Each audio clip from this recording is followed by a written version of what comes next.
Congratulations on finishing your course. That was some hard work. Now what do I do with it? Is there anyone that will house my course and help me sell it? What if I can get an entire team to help me sell my course that I worked so hard on? Have I got a discovery for you? The Great Discovery not only has a place for your course, but a network of affiliates that are eager to sell your hard-earned course creation. Want to make a little more money so you can build your course or invest in yourself? Opportunities for all this and more await you at The Great Discovery, or go to tuepodcast.net/discovery for more information. Once again, that's tuepodcast.net/discovery for more information about how to join The Great Discovery now. This is an Undiscovered Legacy production. Are you ready to unlock your entrepreneurial potential? Are you ready to break free from all the barriers holding you back? Then you've come to the right place. Welcome to the Undiscovered Entrepreneur, your first step in getting across the start line. I'm your host and guide, Scoop, and I'm here with one mission: to help you overcome the obstacles standing between you and the start of your adventure. Whether you're dreaming of launching a startup, creating the next big app, or turning your passion into a thriving business, this podcast is your launchpad. Together we'll navigate the challenges, overcome hidden boundaries that stop us from starting, and learn how to overcome them with the help of others and experience them right along with you. So are you ready to take that crucial step to transform from aspiring to inspiring? Then let's get across that start line together, right here, right now, on the Undiscovered Entrepreneur.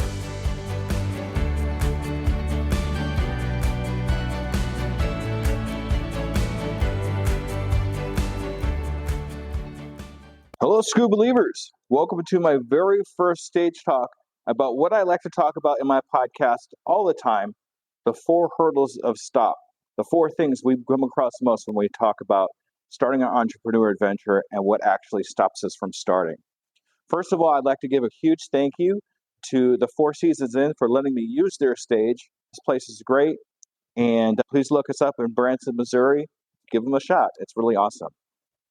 All right, so I'm just going to go ahead and get started here, and I'd like to know if you've ever couldn't wait to get it perfect. You couldn't ship it out until it's 100% perfect, or you told yourself, it's not the right time because of blank. Just insert whatever excuse here. I want you to put a fire emoji inside the chat.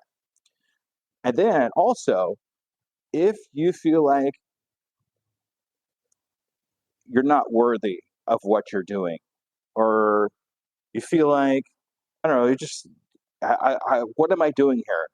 That kind of thing. Put a thumbs up in the emoji if you're feeling these feelings.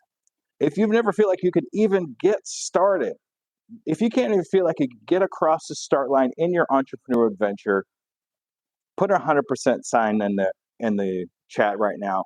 I want to see who you are and the kind of hurdles that you've come across.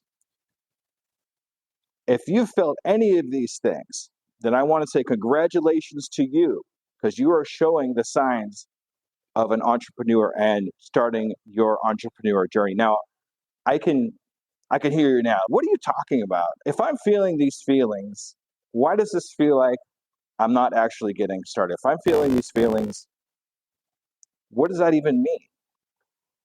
What that actually means is you're feeling the feelings of an entrepreneur, because we all as entrepreneurs feel these emotions, feel these hurdles that stop us from getting across the start line.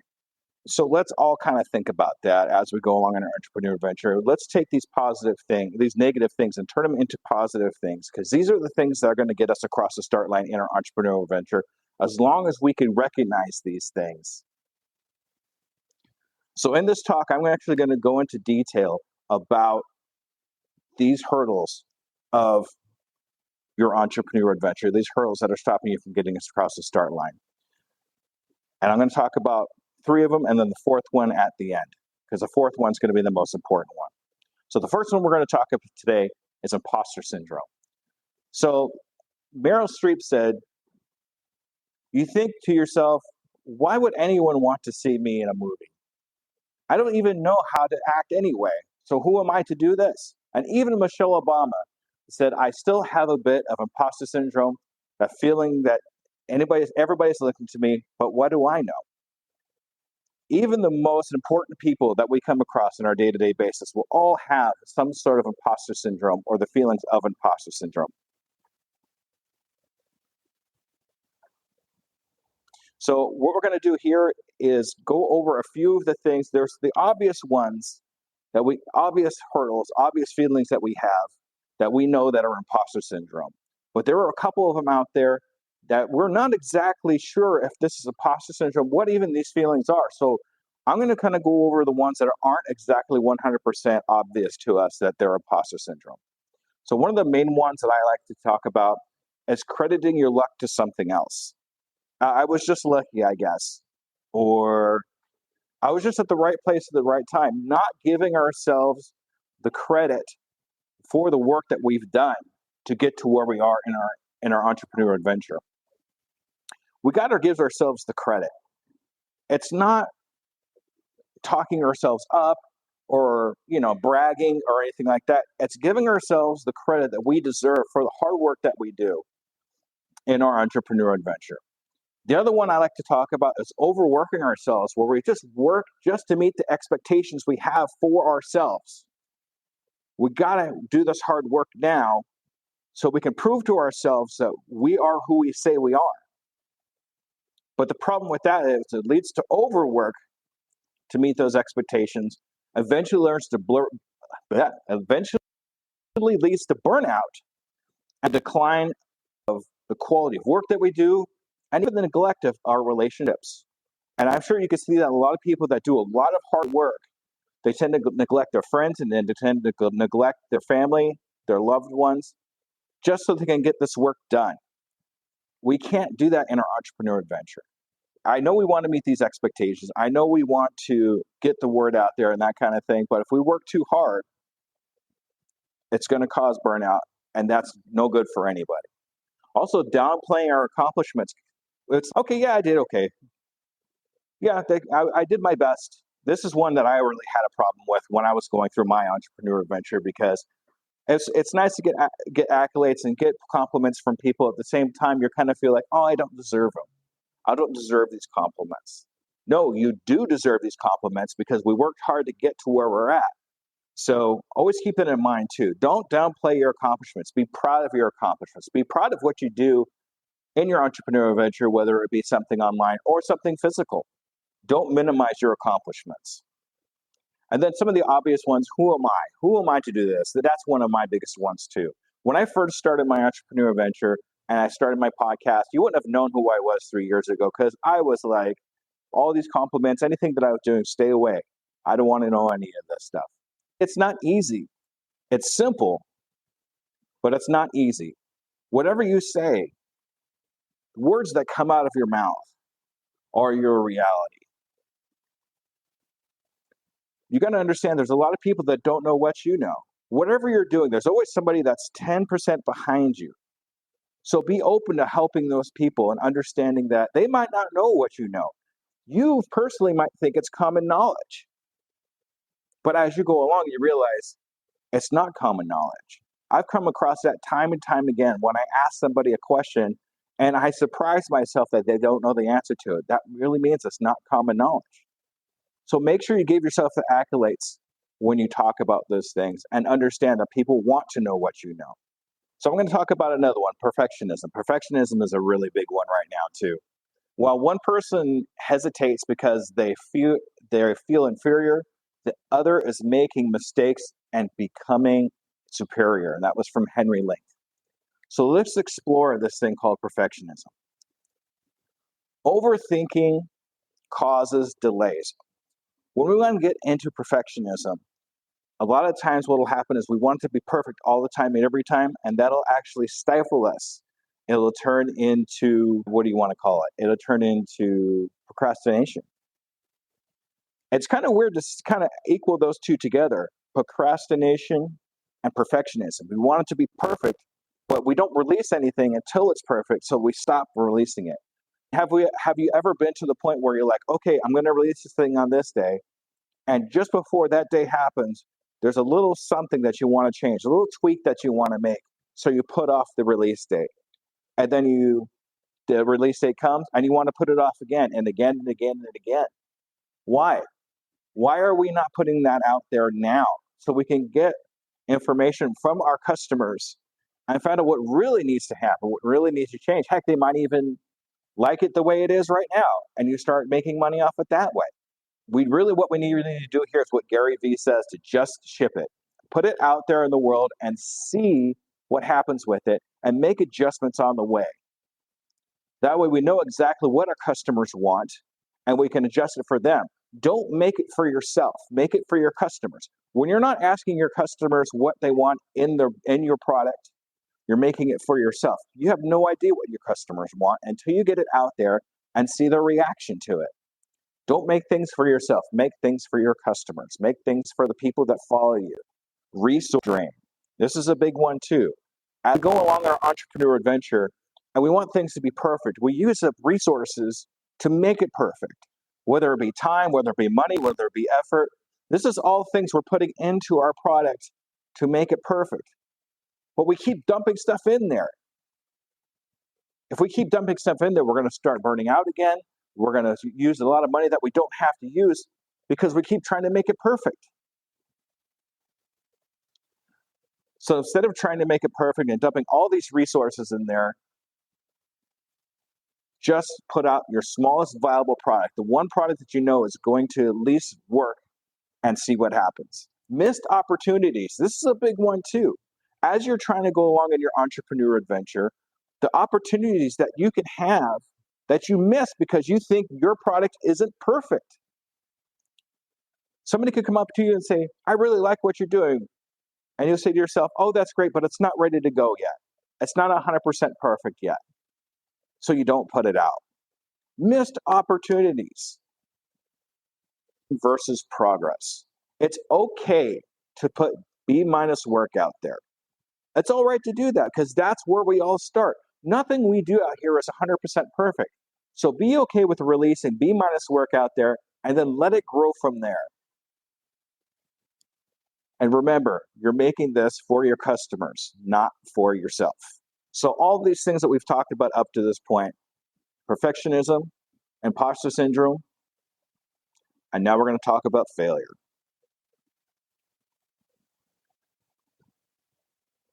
Failure is a big thing because all our lives as we grow up as kids, especially from my generation, we talk about how failure is horrible, how failure is bad. If you got an F on your report card or things didn't quite work out the way you wanted to. Now, me personally, and I think other people need to know this too, we need to celebrate failure. Why? Because we're going to learn a lot more from failure than we are from succeeding.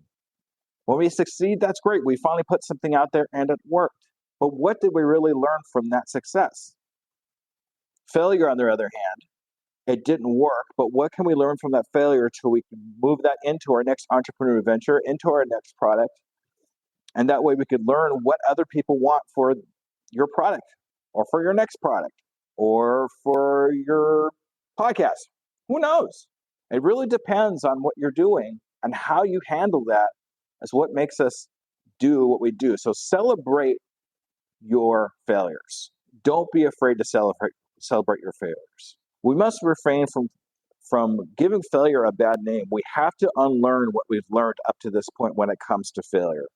We really have to redefine this in our own personal way. We have to redefine failure in our own personal way. Everybody's going to do it differently, but we'll take a lot more into ourselves if we personally go in and define failure our own way. And the acronym for failure. I really hope that you haven't heard this yet. If you have heard it, I want you to give me a big heart emoji in the chat right now. FAIL. First attempt in learning. This is something we've never done before, or done this particular way before, or anything like that. So if it's your first time doing it, of course there's going to be room for failure. Of course failure is a possibility. It's the first time you've done it.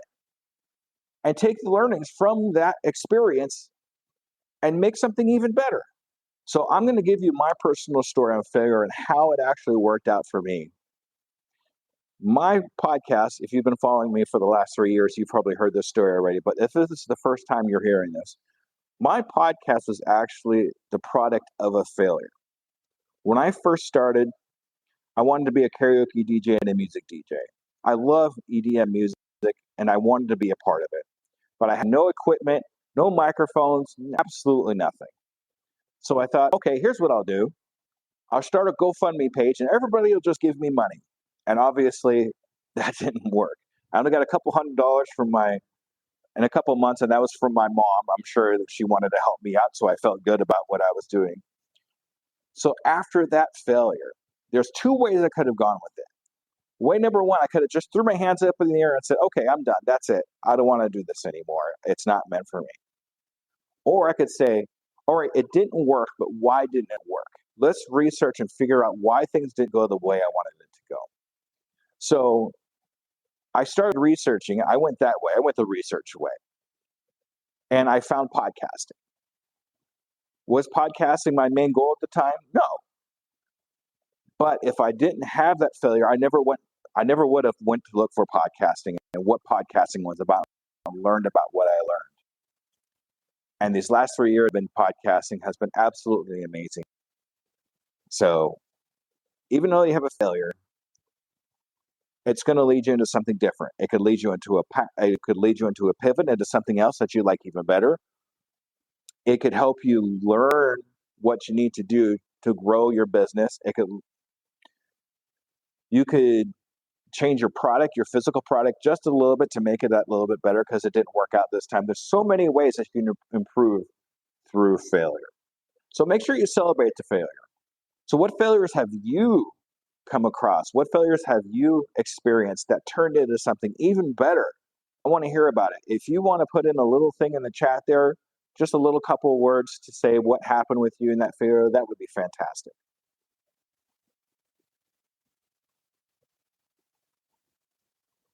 And always remember that acronym, FAIL,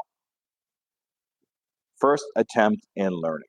So we've talked about failure, we've talked about perfection, we talked about imposter syndrome, and all three of those main emotions come down to one major emotion that kind of surrounds it all. And that's fear. And that's the fourth hurdle that we're going to talk about that I was kind of explaining a little bit earlier. One of the main fears that I've come across when I was interviewing new entrepreneurs that are just getting started, when it comes to fear of what others think of you. I don't want to do this because I'm afraid that somebody else thinks it's going to be stupid. I'm going to not do this because I'm afraid that somebody will troll me somewhere or something like that. It's really hard to say, but fear of what other people think of you is horrible. It's hard to get over sometimes, especially with people that love people and they want to be on the positive side. They always want to be on the good side. They don't want anybody mad at them. So that they don't progress, they don't move on, they don't do what they need to do. Don't be afraid of what other people think. Do not be afraid of what other people think. Instead, listen to them if they have constructive criticism, if you want to do that, but don't listen to them if it's like they just want to fluff it off. It could be hurtful, and you have to prepare yourself mentally for that for sure. But if we can get over worrying about what other people think of you, you're going to progress a lot faster, and you're going to attract more positivity to yourself, to the point where you might not even have to worry about that because everybody around you is positive about what you're trying to accomplish. Fear of failure. Fear of failure is huge. And I think that's one of the other biggest ones that I come across. And I think if I talk to about 100, 150 guests on my podcast, a good 50, 60% of them always talked about fear of failure. If we can get over the fear of failure, a lot of what we do will happen. We can't be afraid of failure, because if we don't move on from that, we'll never see what's going to be on the other side of that fear of failure. There's a good chance we'll regret not taking that step over fear to see what's on the other side of fear. So do not be afraid of fear, I guess you can say. If you want to get over fear, here's a good way to do it. I like my acronyms. What can I say? But here is a good acronym for fear. FEAR, false evidence appearing real. It's not a saber-toothed tiger that's going to bite you in the behind. It's a different kind of fear. It's a fear that's not real. It's a fear that's not going to physically harm us. But yet we still have that part of our brain that tries to protect us from things that are bad, from things that you might think might hurt you. But on the other side of that fear lies greatness. On the other side of that fear lies the thing that you're trying to accomplish. And when I have fear, I try to use it as a stepping stone to get into something else, to get over that as kind of a guide, because I know on the other side of that fear is something that I really want to accomplish and something that's probably going to progress me onto the next level. You should be able to do the same thing too. Never underestimate your ability to overcome fear. You can overcome fear, but it's up to you to have the mindset to be able to overcome that fear. So always remember, FEAR, false evidence appearing real. Remember, on the other side of that fear lies greatness. On the other side of that fear is knowledge. And the other side of that fear is you. So don't just do it for yourself, but more importantly, do it for the people that you will serve first. Because you're not only going to be affecting the lives of the people that you're talking to, of the new people that you're going to meet, of the new people that you're going to help, but also you're going to be affecting the lives of those people's families, of those people's friends, because it just works that way. It's how we change the world, by helping one person. And that one person might help somebody else. It'll change their life. It'll change their family's life. They'll change their friends, because we helped them. We serve them first with whatever it is that our entrepreneur adventure is about. So with that, I would really like to say thank you for listening to my talk. This is my first one. I'm probably going to have a few more. And I really enjoyed talking to you here. For anybody, and I'm going to do a little advertising for myself. Okay, I apologize ahead of time, y'all. I'm just going to do this real quick. For anybody that's listening to this program right now, I have a special going on for 6 months of coaching for the price of one. Anybody that wants to take advantage of that, please email me at doingitoodaycoaching@gmail.com. I do have a Facebook group that I've put together. Please, if you want to join my Facebook group and talk more about the 4 hurdles of stop or anything else in your entrepreneur adventure, go to tuepodcast.net/Facebook. And if you want to listen to my podcast on any platform, go to Linktree, that's linktr.ee/DJ Scoob. All right, everybody, thank you so much for getting all the way through to the end. I hope you did. And you all have a great day. Bye-bye. And there you have it, future entrepreneurs. We've taken another step towards our journey to get across that start line. Remember, every great business starts with a single idea and the courage to pursue it. You've already shown that courage by joining us here today. As we wrap up this episode of the Undiscovered Entrepreneur, I want to remind you that the start line isn't as far away as you might think. With each bit of knowledge you gain, each fear you face, you're getting closer to launching your dream. Until our next episode together, keep pushing, keep dreaming, and most importantly, keep taking those steps across the start line. They'll all add up to big strides in your entrepreneur adventure. This is Scoob, your guide across the start line.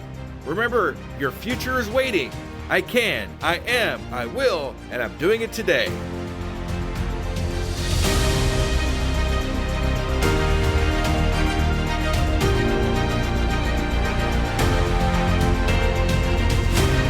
Do you find yourself faltering when speaking in public? You definitely know what you're talking about, but you just can't seem to get over the horrific fear, and imagining people in their underwear is just not working. Whether you're gearing up for a big presentation or just looking to improve your daily communications, Leslie Fiorenzo is your go-to resource for mastering self-promotion, facing your audience fearlessly, and communicating with authority. Don't miss out on your opportunity to elevate your game. Contact Leslie Fiorenzo now, or go to tuepodcast.net/speak to step into the spotlight with confidence. Your adventure in public speaking mastery starts here and now. Don't wait to get your voice heard. Book your free consultation at tuepodcast.net/speak to start your adventure in speaking excellence today.